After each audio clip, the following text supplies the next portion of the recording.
Telugu Desam party కార్యాలయం మీద దాడి కేసులో నందిగం సురేష్ అరెస్ట్ అవ్వడం, బెయిల్ రావడం జరిగిపోయింది.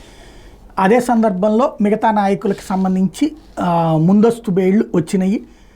అరెస్ట్ చేయొద్దని చెప్పి ఆదేశాలు నడుస్తున్నది, అది కొనసాగుతూనే ముందస్తు బెయిల్.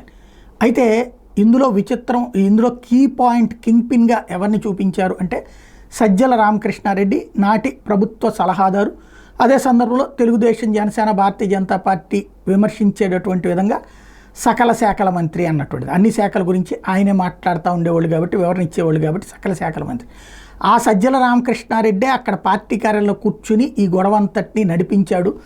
ఎవరెళ్ళి కొట్టాలి, ఎవరెళ్ళి పగలగొట్టాలి, ఎవరేం చెయ్యాలి అన్నది ఇంతవరకు వచ్చినటువంటి విషయం. దాని ఆధారంగానే కేసు అంతా నడుస్తుంది. అయితే ఇప్పుడు సజ్జల రామకృష్ణారెడ్డి తనకు ముందస్తు బెయిల్ కోరుతూ హైకోర్టుకు వెళ్ళినటువంటి సందర్భంలో తాత్కాలిక ముందస్తు బెయిల్ వచ్చినట్టే విచారణ 25కి వాయిదా ఇస్తూ దర్యాప్తుకు సహకరించండి అంటూ ఆయన్ని అరెస్ట్ చేయొద్దని పరోక్షంగా ఆదేశించింది హైకోర్టు. అయితే ఇక్కడే అసలు పాయింట్ ఏంటంటే, ఇందులో ట్విస్ట్ అని నేను ఎందుకు ప్రధానంగా ఈ హెడ్డింగ్ పెట్టాను, సంచలన ట్విస్ట్ అంటే, తెలుగుదేశం పార్టీ కార్యాలయం మీద దాడి జరిగినటువంటి రోజున పిటిషనర్ అయినటువంటి సజ్జల రామకృష్ణారెడ్డి పోరుమామిళ్లలో ఉన్నారట.